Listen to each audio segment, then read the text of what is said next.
और 7वां दिन जो है एक वाक्य बोल देंगे तुंतु राजन मरिष्यति पशु बुद्धि मीमाम जही, इससे वो पशु बुद्धि छूट जाएगी, अब तक नहीं छूटी। तो इस वाणी में, इस वचन में कौन सा गुण है जिससे कि वो पशु बुद्धि छूट जाती है? तो परीक्षित कहते भी हैं सिद्धोस्मि अनुगृहीतोस्मि भवता करुणात्मना, कहते हैं कि मैं सिद्ध हो गया और अनुगृहीत हुआ, और कहा कि कहते हैं कि आपने भगवान को हमको बता दिया। सिद्धों से अनुगृहीतोस्मि भवता करुणात्मना, वो देते हैं कि अभय पद को आपने दिखाया। और इतने नहीं कहे, उसके बाद कहते हैं कि अनुजाने हिमाम ब्रह्मन वाचम जच्छाम अधोक्षजे, कहते हैं कि हे ब्रह्मन अब हमको आज्ञा दीजिए। जो परीक्षित सुखदेव जी का वचन सुनने के लिए जल भी छोड़ दिए थे, कहते हैं ना नैसा दुर्विषया तृणमाम त्यक्तोदमोपि बाधते, कहते हैं कि ये प्यास बड़ी दुर्विषह है और हमने जल भी छोड़ दिया है, इसके बाद भी ये हमको बाधित नहीं करते। महात्मा में लिखा है ना कि भोजनम तु वरम मन्ये, कहा वहाँ की कथा यदि कथा में विघ्न कर हो उपवास आदि तो उससे श्रेष्ठ है भोजन, भोजन करके सुने, क्योंकि लक्ष्य तो है कथा को सुनना। तो वहाँ भोजन की कौन कहे, जल भी छोड़ चुके हैं। तो लेकिन कहते हैं कि नैसा दुर्विषहा तृणमाम त्यक्तोदमोपि बाधते पिबतस्तन्मुखाम भोज च्युतम हरि कथा में। तो ये हरि कथामृत क्या हो गया, अभी तो बोल रहे हैं वो, और ये कहते हैं अनुजाने हिमाम ब्रह्मन वाचम जच्छाम्य अधोक्षजे, माने अधोक्षजे प्राप्ते सति अहम वाचम जच्छामि। वाणी को हम रोकना चाहते हैं क्योंकि वो जो है जच्छामि माने नियच्छामि। तो क्यों, अरे जब श्रोता जो है कुछ बोलता रहता है, बीच बीच में प्रश्न करता है और नहीं कुछ न हूँ हाँ करता रहता है, तब कथा चलती रहती है ना। अभी एकदम मौन हो जाएंगे तो कथा कैसे चलेगी, और वो वक्ता का अपमान भी होगा। तो इसलिए कहते हैं अनुजानी इमाम ब्रह्मन वाचम जच्छाम्य अधोक्षजे, कहे कि ये अधोक्षजे प्राप्ते सति इदानीम वाचम जच्छामि, मैं अधोक्षज के प्राप्त हो जाने से, सुखदेव जी ने प्राप्त करा दिया, तो अहम वाचम जच्छामि, मैं वाणी को रोक देना चाहता हूँ, क्योंकि अब भगवान की प्राप्ति हो चुकी है। तो अब वाणी को रोक के क्या करोगे, माने भगवत प्राप्ति के लिए ही तो ये सारा प्रयास था। हम राज्य छोड़ के आए और आपका अनुग्रह मिला, आपका सानिध्य मिला, सब कुछ हो गया। तो अब जब भगवत प्राप्ति हो गई तो उसके बाद अभी फिर कथा किस लिए? ब्याज से तो यही न कहना चाहते हैं, सीधे नहीं कहेंगे ना। तो कहे वाचम जच्छाम्य अधोक्षजे, और फिर कहते हैं कि एक काम बाकी है, क्योंकि जीवन मुक्ति का सुख लेना है। तो मुक्त कामाशयम चेतः प्रवेश विसृजाम्य सून, कहे हमारा चित्त कामाशय से मुक्त हो गया है, काम आदि नहीं है इसमें। तो अब इसको प्राप्त अधोक्षजे प्रवेश, उस अधोक्षज में भगवान में इस चित्त को प्रविष्ट करा के और हम अपने प्राणों को छोड़ना चाहते हैं, माने जीवन मुक्ति का सुख लेना चाहते हैं। अब काल तो अंतिम दिन है वो, और तक्षक कब आएगा और कब काटेगा इसका तो कोई वो नहीं है। तो जितना ही समय मिल जाए उतना जो है जीवन मुक्ति का आनंद ले लें, इसीलिए उन्होंने प्रार्थना किया सुखदेव जी से। तो ये वक्ता का गुण है। वक्ता जो है वो केवल शब्द से परोक्ष ज्ञान नहीं कराए, वो भगवान का प्रत्यक्ष ज्ञान भी करा दिए। और इसीलिए वो कहते हैं मुक्त कामाशयम चेतः प्रवेश विसृजाम्य शून। समाधि में होता क्या है? स्वयं तदंतःकरणे न गृह्यते। उस सुख का की प्राप्ति अंतःकरण से ही होती है। और वो कैसा अंतःकरण? शुरू में हमने जो कहा कि निरुद्ध सर्व वृत्तिकेन, सर्व निरुद्ध, जिसकी सभी वृत्तियां निरुद्ध हो गई हैं, उस अंतःकरण से वो गृहीत होता। तो वही कह रहे हैं कि मुक्त कामाशयम चेतः अधोक्षजे प्रवेश्य असून विसृजामि। कहे कि प्राण तो छूटना ही है, तो उसको हम इस तरह से जीवन मुक्ति का आनंद लेके और छोड़ना चाहते हैं। क्योंकि शरीर प्राप्ति का ये इहलोक का सबसे बड़ा सुख है ना, जीवन मुक्ति का सुख। वो जो उस श्लोक में दिया, हम तो अक्सर सुनाते हैं, वो दिया है ना कि अर्थागमो नित्य मरोगिता च प्रिया च भार्या प्रियवादिनी च भस्यश्च पुत्रोर्थकरी च विद्या। तो उसमें एक विरोधाभास हमको लगा। एक दिन सो रहे थे तो हम कहे कि व्यास जी की वाणी है, और अर्थागम जब नित्य हो गया तो उसके बाद अर्थकरी विद्या किस लिए? अब उसको सबसे अंत में कहते हैं, अर्थागमो नित्यम अरोगिता च प्रिया च भार्या प्रियवादिनी च। स्त्री प्रिय हो और प्रिय बोलने वाली हो। अब वस्यश्च पुत्र, पुत्र वश्य हो, आज्ञाकारी हो। और फिर दे दिया अंत में अर्थकरी च विद्या षड्जीव लोकस्य सुखानि राजन। तो वो रात को सोते समय पढ़ रहे थे और वैसे ही पढ़ते पढ़ते सो गए, तो दिन भर मन वहीं लगा रहा। ये तो आप सबके अनुभूति का विषय है, क्योंकि पंक्ति रुक जाए तो फिर मन जो है वहाँ से हटता नहीं, तो वहीं घूमता रहा। फिर दूसरे दिन शाम को जब सोने लगे, सोते समय यही भागवत ये सब कुछ देखा करते थे, यही हमारी आदत थी।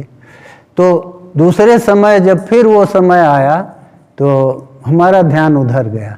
अर्थो विधेय रई वस्तु प्रयोजन निवृत्तिसु। अर्थ शब्द निवृत्ति परक भी है। जैसे मस्कार्थो धूमह में कहते हैं ना, अरे धुआं क्यों किया? तो मच्छर के लिए। अरे मच्छर के लिए किया कि मच्छर को भगाने के लिए किया? तो इसलिए वहाँ मस्कार्थो धूमो में अर्थ शब्द जो है मशक की निवृत्ति को बता रहा है। मशक निवृत्ति अर्थ।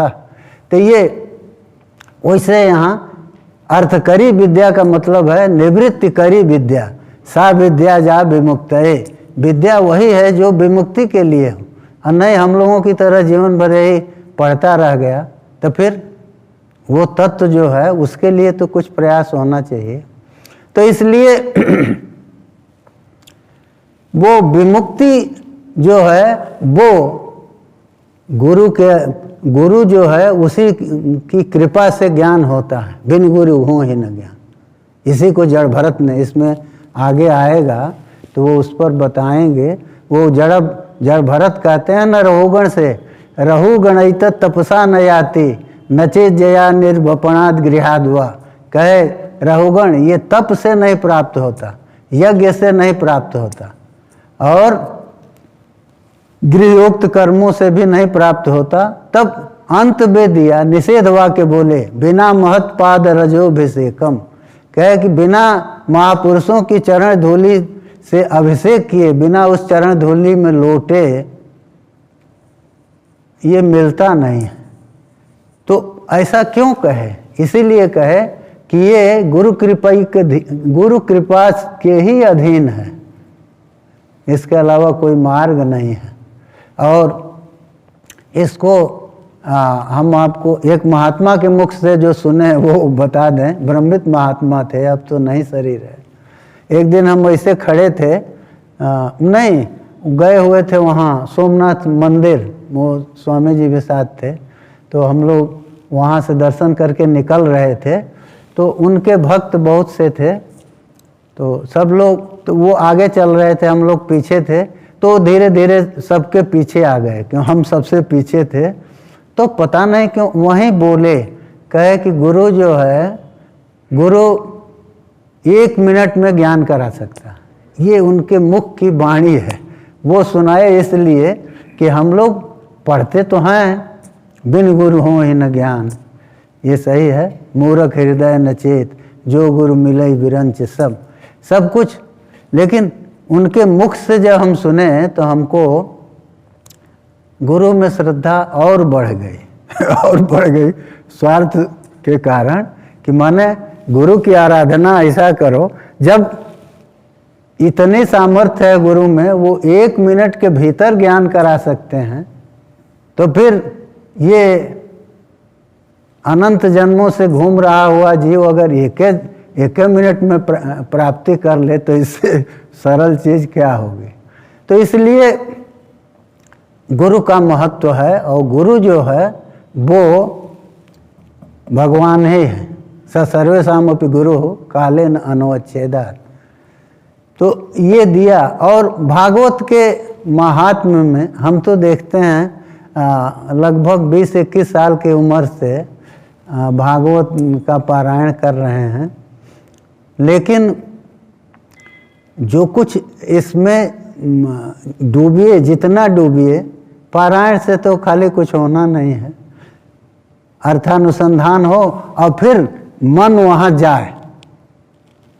जैसे एक श्लोक सुनाते हैं, आज की कथा का है। अब मान लीजिए वो अश्वत्थामा जो हैं वो पकड़ के उनको अर्जुन ले आते हैं। तो ले आए हैं तो उस समय द्रौपदी उनको देखती है। सोचिए क्या किस तरह की श्रद्धा है गुरु में। तो 5 पुत्रों की हत्या किए हैं, फिर भी द्रौपदी के मुख से क्या निकलता है, वो कहती है अर्जुन को, मुच्यताम मुच्यताम ऐसा ब्राह्मणों नितरांग गुरु। कहा कि अरे खोलिए, ये क्या किए, ये एक तो ब्राह्मण है, ब्राह्मणों नितराम गुरु, और कहे कि ये गुरु के पुत्र नहीं है, नितराम गुरु। उस समय तो गुरुदेव नहीं है। ये सवई भगवान द्रोणों प्रजा रूपेण वर्तते। कहते हैं उसने कहा कि ये भगवान द्रोण पुत्र के रूप में वर्तमान है। तो और कहती क्या है, तद्धर्मज्ञ महाभाग भवद्भिः पौरवम कुलम वृजिनम नारहति प्राप्तुम शुद्धम वंद्यम अभेक्षणसः। कहती है कि ये पूर्ववंश जो है ये शुद्ध है और हमेशा वंद्य रहा। तो आपके द्वारा इस पौरव कुल में ये दाग नहीं लगने चाहिए। भवद्भिः पौरवम कुलम वृजिनम नारहति प्राप्तुम शुद्धम वंद्यम अभीक्षणसः। और ये कह के तो ये जब बोल रही है तो उसी समय भीम जो हैं, भीम बोले हैं, कहते हैं कि नहीं, अश्रेयान वध स्मृतः। वो कहते हैं कि अश्वत्थामा का तो वध जो है वो श्रेष्ठ है। आप लोग दया करके इनके ऊपर, इनके साथ अच्छा व्यवहार नहीं कर रहे हैं। क्यों? पाप जो यहाँ होता है उसकी शुद्धि जो है राजदंड से हो जाती है, और वो अगर दंड उनको नहीं मिला तब फिर वो यम यातना इनको बहुत लंबी भोगनी पड़ेगी। तो इसलिए इनको मार देना चाहिए। तस् श्रेयान वधः स्मृतः। तो ये केवल कहे नहीं, वो वहाँ से तुरंत बढ़े हैं गदा लेके अश्वत्थामा की ओर। और द्रौपदी जो है वो भी बढ़ी है। जब भीम को देखी है तो भीम को रोकने के लिए वो बढ़ी है। भगवान कृष्ण वहाँ क्या करते हैं, निशम्य भीम गदितम द्रौपद्याश्च चतुर्भुज, चतुर्भुज रूप में आते हैं। तो देखिए होता ये है कि इसके तो बहुत से प्रमाण हैं। संपूर्ण सभी पांडवों को वो 2 भुजा वाले दिखाई देते थे हमेशा, और द्रौपदी को भी, लेकिन अर्जुन को हमेशा चतुर्भुज रूप में दिखाई देते थे। तो इस समय चतुर्भुज रूप में आते हैं। श्रीधर स्वामी वहाँ लिखते हैं कि उभयो वारणार्थम चतुर्भुज रूप ग्रहणम। दोनों को वारित करने के लिए, क्यों? दोनों को रोकने के लिए अब प्रयास नहीं करना। जैसे चतुर्भुज रूप में आए तो वो जैसे वहाँ अर्जुन कहते हैं ना, अदृष्ट पूर्वम हृषितोस्मि दृष्ट्वा, तो वही अदृष्ट पूर्व रूप था द्रौपदी के लिए भी और भीम के लिए भी। तो दोनों उस रूप को ही देखने लगे और उनका वो पीछे किस काम के लिए चले हैं वो भूल जाते हैं और हटते हैं, क्योंकि वो अद्भुत क्षण था ना, उस क्षण वो हमेशा थोड़े मिलेगा देखने को, तो इसलिए वो दोनों हट जाते हैं। तो भगवान चतुर्भुज रूप में आके अब ये कहिए कि वो क्या करते हैं, उनकी अश्वत्थामा की रक्षा के लिए आए। तो जैसे भी आए एक प्रसंग बना तो उस प्रसंग में अपने उस रूप को उन्होंने दिखाया। ये तो अनुग्रह था, तो केवल उन्हीं लोगों को नहीं दिखाई दिया ना, भीम को और द्रौपदी को, अन्य लोगों को भी तो दिखाई दिया। तो अर्जुन को हमेशा तो दिखाई देता था चतुर्भुज रूप, इसीलिए वो गीता में कहते हैं तेनैव रूपेण चतुर्भुजेन सहस्रबाहो भव विश्वमूर्ति। तेनैव माने मया दृष्ट पूर्वेण रूपेण एव भव। वो कहते हैं कि महाराज उसी रूप में हो जाइए, ये इस रूप का संहरण करिए। तो अब वो तत्शब्द का प्रयोग ये बताता है कि अर्जुन को हमेशा वो रूप दिखाई देता था, नहीं तो कहाँ देख रहे थे कि कह रहे हैं तेनैव रूपेण चतुर्भुजेन सहस्रबाहो भव विश्वमूर्ते। मधुसूदन सरस्वती वहाँ लिखे हैं कि इससे ये होता है कि उनको चतुर्भुज रूप दिखाई देता था हमेशा। और यहाँ तो श्रीधर स्वामी जो हैं इसको लिखे हैं कि दोनों को वारित करने के लिए, माने अर्जुन द्रौपदी और भीम दोनों को रोकने के लिए उन्होंने चतुर्भुज रूप का आविष्करण किया। क्योंकि वो और विभत्स होता ना कि भीम क्रोध में बढ़ रहे हैं, ये रोक रहे हैं, द्रौपदी रोक रही है, तो वो दृश्य तो अच्छा नहीं होता। और फिर भगवान वही हैं और उनको रोकना है, क्योंकि उनको ब्रह्मवद अभीष्ट नहीं था। इसीलिए उसके बाद अर्जुन से कहते हैं कि वो कहते हैं ना कि ब्रह्म बंधुर न हंतव्य आतताई बधारहणा, दोनों बोलते हैं। कहते हैं कि ब्रह्म बंधु भी हो, माने कुत्सित कर्म करने वाला भी ब्राह्मण हो तो उसकी का हनन नहीं करना चाहिए, लेकिन आतताई का जो है वध करना चाहिए। और ये कह के कहते हैं मयि वो भय मामनातम परिपाहि अनुशासनम। कहते हैं अर्जुन से कि देखो हमारी ये दोनों आज्ञाएं हैं, हमने कहा है कि ये वध ब्राह्मण का नहीं करना चाहिए, लेकिन आतताई का वध जो है वो जरूर करना चाहिए। तो हमारी दोनों आज्ञा है, तो तुम हमारी आज्ञा का पालन करो। तो वही उन्होंने जो है सिर से मणि को निकाल लिया, उनके अश्वत्थामा के अर्जुन ने। वो लिखा है वहीं कि वपनम द्रविड़ादानम स्थानान निर्यातनम तथा ये सही ब्रह्मबंधु नाम बधो नान्योस्ति दैहिका। कहा कि ये वपन कर देना, बाल का मुंडन कर देना, और द्रविड़ उसका धन ले लेना, और स्थान से निर्यात निकाल देना, देश निकाला दे देना। तो यही ब्रह्मबंधु का वध है, दैहिक वध नहीं है। तो इस अर्जुन भगवान के इशारे को समझ के तो वहाँ दिया है मणिम जहार मूर्धन्यम द्विजस्य सह मूर्धजम। अपराध इतना अधिक था कि 2 दंड मिला। 2 दंड कौन कौन? धन तो गया, वो मणि तो निकाले ही। मणिम जहार मूर्धन्यम, मूर्धन्य स्थितम, मूर्धन्यम मणिम जहार द्विजस्य सह मूर्धजम। और जो केस थे उनका भी मुंडन हो गया, तो दोनों दंड आ गया। वपनम द्रविड़ा दानम स्थानान निर्यातनम तथा। तो स्थानान निर्यातनम जो है वो अभी तो अभिषेक हुआ नहीं था, तो उसका अधिकार इन लोगों को नहीं था, राजा अभी नहीं थे ना। तो इसीलिए जो संभव था वो दोनों दंड दिए, क्योंकि राजा भी तो दंडित होता है ना। परलोक में यदि वो विचार करके दंड नहीं दिया तो वो भी दंडित होगा। और छोड़ दिया जान के तब भी दंडित होगा। इसीलिए गोस्वामी जी तो संक्षेप में लिख दिए, जा सुराज अति प्रजा दुखारी, सो नृप अवश्य नरक अधिकारी। तो ये इस पुराण को आप जितने अंशों में पढ़िए, परीक्षित का देखिए आज की ही कथा में लिखा है कि भगवान वहाँ छतजाक्ष होके गए हैं। छतजाक्ष शब्द का प्रयोग किया है, पर गर्भ में घूम रहे हैं तो एकदम रक्त जो है एकदम लाल हैं क्रोध से। तो भगवान नृसिंह का जब अवतार होता है तो वहाँ के वर्णन में आपको ये मिलेगा कि कोप से एकदम रक्त नेत्र हो गए।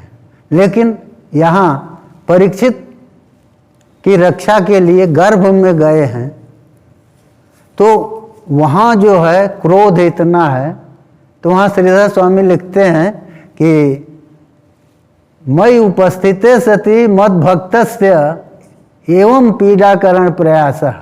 बस इतने से क्रोध है कि हमारे रहते ही हमारे भक्त को इस तरह से पीड़ित करने का प्रयास है। प्रयास ही है ना, अश्वत्थामा ने तो जो संभव था वो कर दिया कि पांडव जो हैं उनका वंश ही खत्म हो जाए, तो इसके लिए अस्त्र प्रयोग तो किया। तो ये वो प्रयास मात्र जो है वो प्रयास ही कोप का कारण बन गया। क्यों कि भगवान जो हैं उनका मन पूरी तरह से वो पूरी तरह से तो भक्त के अधीन रहते हैं। तो जिसके ऊपर जो पीड़ा सह रहा है वो तो अबोध शिशु है, दिया है ना, मिसतो 10 मास्यस्य तत्रैवांतर दधे हरे। वो जब शांत कर लिए हैं अस्त्र की पीड़ा को तो 10 मास्यस्य लिखा दिया, तो मास्य दिया है। मासीना मास्य दो प्रयोग बनते हैं, मासा जत खयो, तो मास शब्द से जत करके 10 मास से बनाया। तो 10 महीने के वो 10वां महीना चल रहा था, तो उस समय भगवान तत्रैव अंतर दधे हरे ये लिखा है। तो तत्रैव अंतर वहीं अंतरहित हो गए। अरे वहीं प्रकट हुए तो हुए थे तो अंतरहित कहाँ होंगे? कहीं कोई घर है उनका? वो तो हर जगह है ना। तो वहाँ जो जरूरत थी उस तरह का स्वरूप धारण कर लिए। और परीक्षित की रक्षा के बाद ये तो देखिए उनके उसमें हर जगह ये शंका हो सकती है। मान लीजिए संकल्प से, जिसके संकल्प से सृष्टि प्रलय सब कुछ हो सकता है, उसके संकल्प से अस्त्र तेज का समन नहीं होगा, इच्छा से वो तो हो ही जाएगा। लेकिन तब अवतार खलमर्त्य शिक्षणम, तो मर्त्यों के लिए, हम लोगों के लिए वो शिक्षा है। और शिक्षा क्या है? 2 तरह की है, जो जिस तरह का पात्र है। माने अब सोचिए भगवान के भक्त हैं वो, तो कितनी परंपरा जुड़ी हुई है। उत्तरा जो है वो उनकी शरण में जाती है। अभिलेभे विधावंतिम उत्तराम भय विह्वलाम। जब भगवान द्वारिका जाने को तैयार होते हैं तो उस समय अभिलेभे विधावंतिम, वो एकदम तेजी में दौड़ती हुई गई है भगवान के रथ के पास और कही है कि पाहि पाहि महाजोगिन, कहती है कि हे प्रभु रक्षा करिए। कामम दहत माम नाथ मामे गर्भो विपद्यताम। वो कहती है, ये नहीं है कि स्वार्थ में दोनों की रक्षा के लिए कहे, ये माता का हृदय है। वो कहती है कि प्रभु हमको जला दे, अमोघ अस्त्र है तो ठीक है, वो व्यर्थ ना हो, हमको जला दे, लेकिन मामे गर्भो विपद्यताम, हमारा गर्भ नष्ट न हो। तो भगवान ने दोनों को बचा दिया, मांगा उसने नहीं। इसीलिए भगवान से मांगने पर कम मिलता है और न मांगिए तो अधिक मिलता है, क्योंकि बड़ा आदमी जो है वो जो देगा, 4 भुजाएं न हैं, तो 4 भुजाओं वाला जब देगा तो वो 2 भुजा वाला कितना वो संभाल ही नहीं पाएगा। और मांग के तो उनको हम सीमित कर देंगे ना कि इतनी ही दूरी में रहिए, तो इस तरह से मांग के हम उनको कष्ट में डालते हैं। कष्ट में ये डालते हैं कि वो पता नहीं क्या देना चाहते हैं और आपने उनको रोक दिया। तो अहम भक्त पराधीन कहते हैं ना, वो अम्बरीश के प्रसंग में चक्र जब गए हैं तो भगवान ने कहा कि देखो हम तो भक्तों के अधीन हैं। यह स्वतंत्र युवा द्विज, कहते हैं कि हम अस्वतंत्र की तरह रहते हैं, माने अस्वतंत्र हैं तो नहीं, लेकिन अस्वतंत्र की तरह रहते हैं, भक्त के पराधीन हैं। तो भक्त के पराधीन हैं तो मतलब क्या हुआ, भक्त उनके नियंता हैं, तो उस नियंता की वाणी का उल्लंघन वो कैसे करेंगे। इसीलिए मांगने में नुकसान है। भगवान से जब हम प्रार्थना कर देते हैं तो नुकसान होता है, नहीं प्रार्थना करते तो वो जो उचित समझते हैं वो देते हैं और उचित समय पर देते हैं। इसीलिए वो कुंती ने कहा ना कि दर्शन सबसे अभिष्ट है, तो वो कहते हैं विपदा संतु न सस्वद तत्र तत्र जगत गुरु भवतो दर्शनम जत्स्यात् अपुनर्भव दर्शनम। ऐसा किसी भक्त ने मांगा नहीं जैसा कि माता कुंती ने मांगा, किसी ने नहीं मांगा। वो कहते हैं कि हे प्रभु हमको निरंतर विपत्ति प्राप्त हो, विपदा संतु न सत्वत तत्र तत्र जगत गुरु। कहे जो भी प्रसंग बने, कुछ हमारे अधिष्ठानुसार बन रहे हैं, कुछ आप बना के भी कर दीजिए, कोई वो नहीं है, क्योंकि आपका दर्शन तो होना। तो जब संसार ही भगवान के दर्शन की अवधि है, माने भगवान के दर्शन से संसार ही मिट जाता है, तो उस विपत्ति में जब वो आएंगे तो उनके आने के बाद कौन सी ऐसी विपत्ति है जो रह जाएगी। इसलिए कुंती बहुत बुद्धिमती थी। हाँ, वो कहते हैं कि आप आइए, विपदा संतु न सस्वत तत्र तत्र जगत गुरु। हाँ, कहते हैं कि आप आज आइए, कुछ जो भी हो, जो भी प्रसंग हो, अरे कुछ जो है वो झा जी तो व्याकरण भी है ना, इनके यहाँ अनुवृत्ति और अनुकर्षण दोनों है। तो कुंती का ये मतलब है कि महाराज जो कुछ बचा हो आगे का उसको भी खींच के ला के दे दीजिए। क्यों कि अब तो जन्म पुनः होना नहीं है। अरे दर्शन ही तो संसार की अवधि है, दर्शन के बाद कहाँ है संसार। तो जब वो अवधि जो है वो पूरी हो रही है, इसलिए कि बार बार आपका दर्शन हो रहा है, तब तो ये निश्चित है। इसीलिए उसमें दिया है, आज ही के उसमें आया है कि द्रौपद्यपि च संप्रेक्ष्य पति नाम अनपेक्षताम एकांत भक्तिर गोविंदे आपतम, ऐसा वचन आया। कहते हैं कि जब ये स्वर्गारोहण के लिए चले हैं लोग, माने नारद जी आके बता दिए ना, धृतराष्ट्र रह रहे थे इन लोगों के यहाँ, तो विदुर आए हैं, तो विदुर ने उनसे कहा है कि क्या कर रहे हैं आप, सब उनके पापों को गिनाया। यही हम देखते हैं कि लोग पहले असत्य नहीं बोलते थे, परिस्थिति चाहे जो हो। संजय, महाभारत को पढ़िए आप, संजय जो है हर जगह वो जयद्रथ वध के दिन ही हमको ध्यान है कि 2-3 बार कहा है कि अपने अनय का फल आप प्राप्त कर रहे हैं, अब सुनिए हमसे। लेकिन ये कह रहा, ये नहीं कि दुर्योधन गलती किया और ये किया वो किया, कुछ नहीं। वो साफ कहता है कि आप अपने अनय का फल सुनिए।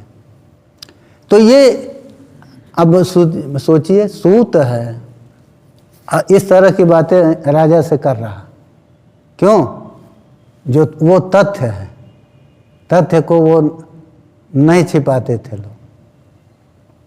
उस गांधारी को हमने देखा, जब सभा में वो कहते हैं धृतराष्ट्र समझाने को दुर्योधन को, भगवान कृष्ण गए हैं तो कहते हैं समझाने को, तो वो उबल गई गांधारी और कहती है कि हम क्या उसको समझाएं, ये सब के मूल कारण आप हैं, आपके कारण ये सब हो रहा है और आपके कारण ये इस कुरुवंश का नाश होगा।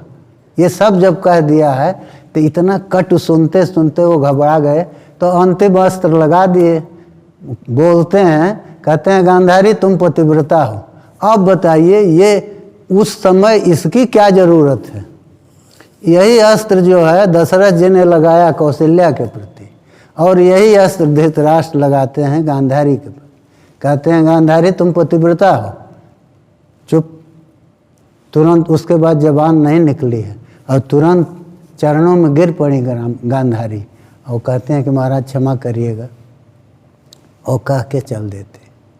तो ये हमारा इतिहास जो है, हमारे जो शास्त्र हैं, वो केवल भगवान का अवतार ही शिक्षा नहीं देता, ये जो आदर्श पुरुष हैं सभी शिक्षा देते हैं, और उनकी शिक्षा ग्रहण करने की ये है कि पात्रता होनी चाहिए कि हम उसको प्राप्त कर सकें, और नहीं तो देखते हुए भी आदमी नहीं देख पाता ना, कहाँ देख रहा। जो कुछ हो रहा है, अब ये भावी की तो बात छोड़ दीजिए, जो वर्तमान में हो रहा है उसमें भी हम तो अपने हृदय से पूछते रहते हैं। मान लीजिए ठीक है, आपको भगवान ने मनुष्य शरीर दिया, सब कुछ दिया, ठीक है, उसके बाद भी आप विस्मृति तो करते हैं भगवान की, ऐसा नहीं है कि नहीं। तो विस्मरण जो है वही विपत्ति का मूल है, तो विस्मरण होगा तो विपत्ति आएगी, और विस्मरण नहीं तो ये कहिए कि तो निरंतर स्मृति कैसे होगी। तो स्मृति निरंतर हो ना हो, प्रयास तो होगा, लेकिन हम वो नहीं करते। हमको अच्छा एक बचाव मिल गया है कि ये संभव नहीं है, मन जो है वो तो एक जगह रहेगा नहीं। अरे क्यों, एक जगह कहाँ है। वैष्णव लोग अष्टयाम की उपासना पकड़ लिए, तो क्या अष्टयाम में मन एक ही जगह रहता है। अरे सवेरे घर पर रहेगा, फिर गऊओं के पीछे भगवान जाएंगे, वहाँ रहेगा, फिर वो जंगल में जाएंगे, तो हर जगह उन्हीं के साथ रहेगा। तो उपासना समीप में रहना ही ना है, तो भगवान की उपासना जो है उनकी निरंतर अष्टयाम की चलती रहती है। तो मन को लगाने का ही तो प्रयास है। लेकिन वो जो पहले श्लोक हमने कहा कि नैवात्मना प्रभुरयम निजलाभ पूर्ण मानम जनाद अविदिशो कृपणाद वृणीते। अविद्वान जो है, तो हम जब भगवान को नहीं जानते, तो नहीं जानते का मतलब क्या हुआ। नहीं जानते तो हमने नहीं जानने की स्थिति में जानने का प्रयास क्यों छोड़ दिया, तो वो भी तो नहीं हो रहा है। तो हमारी पूजा को वो स्वीकार नहीं करते, तो स्वाभाविक है। तो जज्जत करोति पुरुषः पुरुषाय भूमने तच्चात्मने प्रतिमुख से मुखा जथा मुखश्री। तो वो तो लौटेगा। समुद्र का भगवान का एक ही स्वभाव है, समुद्र में कुछ भी डाल दीजिए वो स्वीकार नहीं, वो रखेगा नहीं, वो भेज देता है किनारे। और उसी तरह से भगवान के यहाँ से भी जो आप देंगे वो आपकी ओर ही लौटेगा। तो ये सब चरित्र जो हैं वो शिक्षा के लिए हैं। हमको तो ये सुनाए इसीलिए कि द्रौपदी का हृदय कैसा है। सोचिए, हम लोगों का थोड़ा सा कोई नुकसान कर दे तो उसके प्रति हमारी बुद्धि बदल जाती है, और उसका कितना बड़ा नुकसान हुआ था, लेकिन नहीं। तो ये भावो ही भव कारणम, इसी के लिए है। तो भगवान का स्मरण हम करें, भागवत का वो तो सब आप लोग जानते हैं कि वेद का और सबका ये सार है, तो ये तो ठीक है। लेकिन इससे होता क्या है, ये भागवत का आप अध्ययन किए और अध्ययन करके और मनन नहीं किए तो फिर वो अध्ययन, इसका मतलब अध्ययन ही नहीं किए। अध्ययन तो तब होता जबकि उसकी कुछ चीज़ें हमारे भीतर रहती हैं, और जब कुछ नहीं रहा तो वो स्वामी जी महाराज कहा करते थे, करपात्री जी महाराज, हम लोग शुरू में कुछ भागवत पर प्रवचन होता था चातुर्मास में, तो यहीं रहा करते थे स्वामी जी महाराज। तो वृंदावन बिहारी भवन में जाके वहीं बैठ के बड़ी भीड़ होती थी, तो हम लोग भी सुना करते थे, जथामति जो समझ में आया वो ग्रहण करते थे। तो स्वामी जी की ही बात है, परीक्षित के ऊपर देखिए कितना अनुग्रह है, गर्भ में जाके और रक्षा करते हैं। और तो अनुग्रह केवल परीक्षित का अपना पूर्व जन्मों का जो हो, वो सखा अर्जुन का पौत्र है, तो और ये वंश डूब रहा है। और कुंती को उन्होंने वचन दिया था, महाभारत पढ़िए तो आता है, कुंती प्रार्थना करते हैं, कहते हैं कि हमारे पुत्रों की रक्षा करना, ये कहा है। तो बोले नहीं कुछ, लेकिन मौनम स्वीकार लक्षणम, ये तो कहना होगा ना। तो पुत्रों की रक्षा करना, तो वो पुत्रों को तो अविकल लौटा लाए हैं। महाभारत में किसी की अंगुली भी नहीं कटी है, लेकिन अभिमन्यु का वध हुआ। तो अभिमन्यु का वध हुआ तो वंश डूब रहा था, तो उनकी वहाँ रक्षा किए। इधर क्या किए, भगवान के चरित्र को स्वामी जी महाराज की बात कहते हैं कि दशम को उन्होंने स्वयं सुनाया है। सुखदेव के ऊपर भूतावेशन न्याय से आए हैं। जैसे भूत का आवेश हो जाता है किसी के ऊपर, तो वो जो कुछ बोलता है वो आदमी नहीं बोलता या करता, वो भूत करता है। उसी तरह से यहाँ तो उसमें वो श्लोक वही बोलते थे, इत्थम निशम्य भृगुनंदन साधुवादम वैयास किस स भगवान। तो कहते हैं भवता सहित स भगवान। तो अब तक वैयासकी रहे, व्यास के पुत्र सुखदेव। अब दशम में जब दशम का निरूपण करना हुआ, तो वैयासकी स भगवान, वैयासकी तो हैं लेकिन भगवान के सहित हो गए। वो आ गए, सुखदेव का शरीर और वाणी उसका उपयोग करते हुए, और दशम का चरित्र उन्होंने स्वयं सुनाया। अथ विष्णुरातम, वहाँ विष्णुरात शब्द का प्रयोग किया, बता दिए कि विष्णुना रातम दत्तम, तो विष्णु ने जिसको दिया। एक ये भी वो आता है ना कि उत्तराया हतो गर्भ ईसे ना जीविता पुनः, ये भागवत में आया है कि अस्त्र की महिमा से उत्तरा का गर्भ तो नष्ट हो गया, लेकिन ईसे ना जीविता पुनः, भगवान ने उनको पुनर्जीवन दे दिया। तो इसलिए वो विष्णुरात हो गए, विष्णुना रातः दत्त। तो वैयासकी स भगवान अथ विष्णुरातम प्रत्यर्च्य, प्रत्यर्च्य कृष्ण चरितम कलिकल्म सघ्नम व्याहर तुमारभत भागवत प्रधान। अच्छा, तो हाँ, तो देखिए आज जो है अंत वाला प्रसंग सुना दें, हिरण्याक्ष वध का। तो वहाँ जो है अब आप देखते हैं कि पृथ्वी का, जैसे वो पृथ्वी तो डूबी है अपने सलिल में, पृथ्वी सलिल में डूबी है, तो वो सलिल कैसा है, एक प्रश्न जो है वो यही श्याम हमसे कहा कि नेट पर पड़ा है क्या, कि जब सब जल धरती पर ही है तो कौन सा जल था जिस पर जिसमें धरती डूबी। तो लेकिन वो वहाँ का श्लोक हम आपको सुनावें, वो एकदम ऐसा है कि शांति पर्व के 188 अध्याय है, शायद 187-88 होगा। वहाँ ये वर्णन है कि जल और फिर आकाश, फिर जल, फिर आकाश, फिर जल, फिर आकाश, इस तरह से जल आकाश की परंपरा अनंत है। ये अनंत दिया है।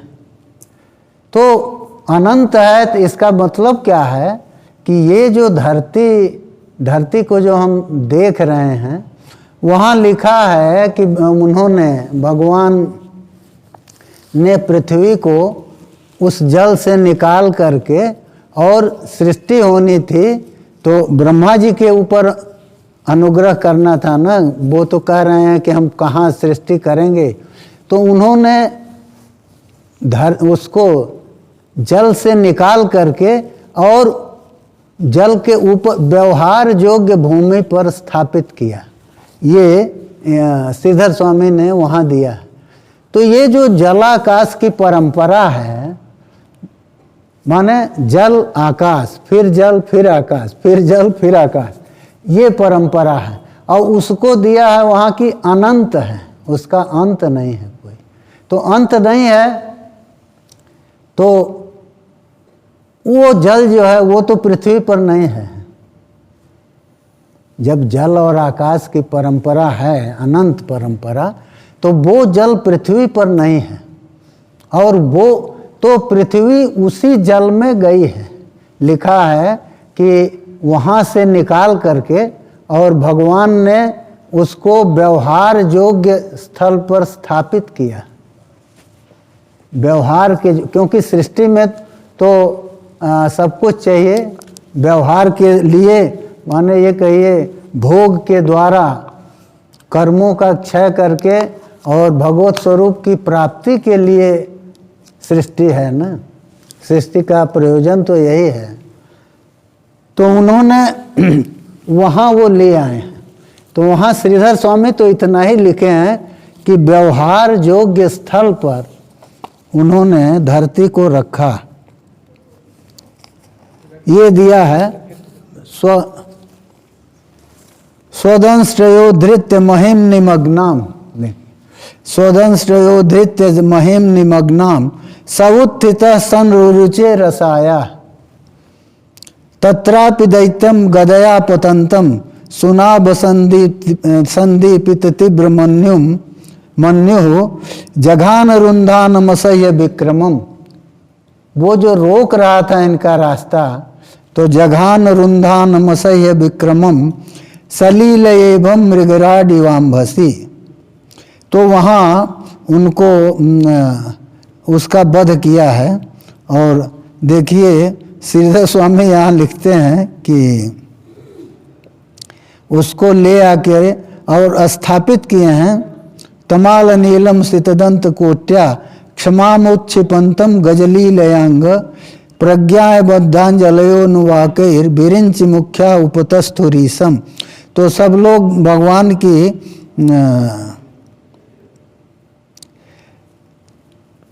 देखिए वहाँ भी वर्णन ये है कि भगवान जब धरती को ले आ रहे हैं तो उनका तुंड जो है वो एकदम लाल हो गया, ये दिया है। और तो उस तरह से उसको निकाल करके और ये रखे हैं यहाँ, इसको निकाल के रखे थे।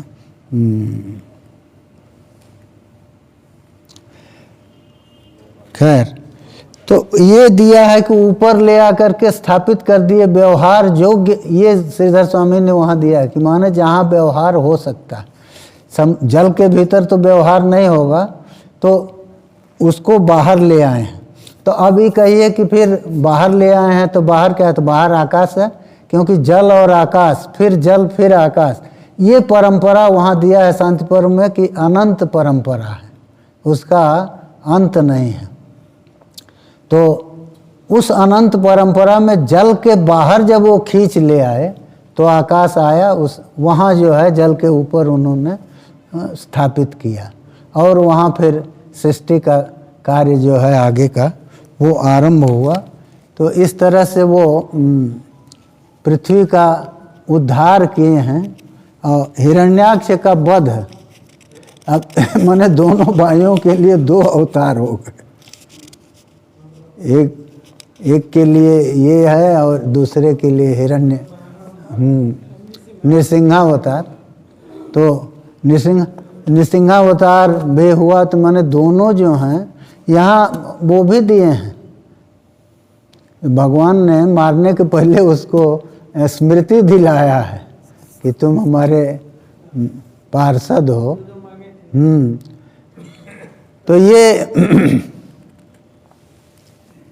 हम समझ रहे हैं कि भगवान की चर्चा जो कुछ बन पड़ी वो हम आपके सामने किए। अब आगे फिर कल चलेंगे। ये